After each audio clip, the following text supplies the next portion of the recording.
Brace yourself. This could be a make-or-break week for the markets, and the stakes couldn't be higher.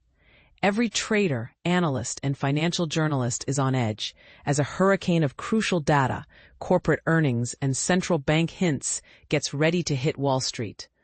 Want to know what's truly moving the markets right now? Here's the rundown you can't afford to miss. Start with the Federal Reserve, which is taking center stage in more ways than one. On Wednesday, investors will be scouring the newly released minutes from the Fed's July meeting for insights into the minds of policymakers. Why so much focus on these notes? Because in the fine print, traders hope to find clues on whether the Fed is still leaning towards keeping interest rates elevated or considering that long-awaited cut.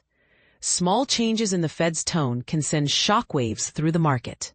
For example, recent inflation data has been a mixed bag.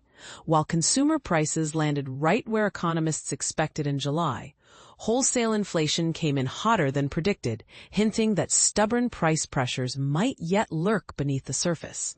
If you're new to economic jargon, just know this. The Fed cares deeply about inflation, and any surprise in these numbers can shape what happens to borrowing costs across the country. And this is the part most people miss. The labor market is no longer supercharged. July's jobs numbers weren't just weaker than forecast. The prior 2 months also got revised downward, erasing more than 250,000 jobs from the record.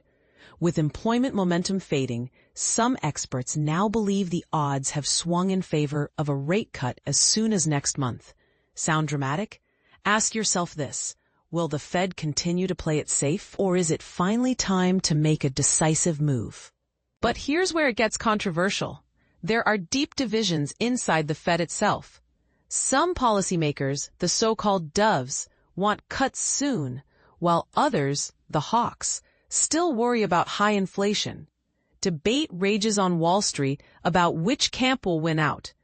As Ed Yardeni of Yardeni Research puts it, this week's Fed minutes may finally reveal just how stubborn each side really is. Do you think the Fed should prioritize growth, even if inflation stays a bit too high? Or should it keep the brakes on until price stability is assured? Shifting gears, let's talk retail, because big-name retailers are preparing to unveil their latest earnings. From Home Depot and Lowe's to Target and Walmart, major companies are about to show investors exactly how American consumers are holding up. Why does this matter? Because consumer spending is the lifeblood of the U.S. economy. If these retail giants report sluggish sales, it could fuel fears of a broader slowdown and pressure the Fed to act.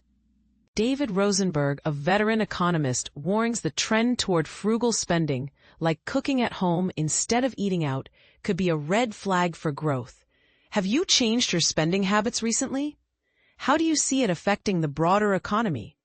But perhaps the biggest fireworks are reserved for Jackson Hole, the annual conclave of central bankers and economists. All eyes are fixated on Fed Chairman Jerome Powell, who's scheduled to speak Friday. Powell's comments could set the tone for the rest of the year and possibly telegraph a September rate cut. But there's a wrinkle: politics.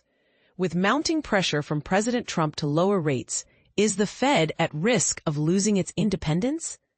Some experts suggest Powell will use his Jackson Hole appearance not just to talk policy, but to reinforce the Fed's autonomy from political interference.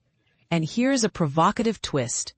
If Powell sounds unexpectedly cautious, markets could sell off sharply. Bank of America strategists even predict a classic buy the rumor, sell the fact reaction to his speech. So, will this week bring clarity or just more questions for investors? Does the Fed now face more pressure from financial markets, the economy, or the White House? And here's the hot button question. Do you believe the U.S. Central Bank should stand firm or proactively cut rates to avoid recession? Jump into the debate. Do you agree with the current strategy? Or do you see risks brewing beneath the surface? Your thoughts could spark the conversation everyone's waiting for.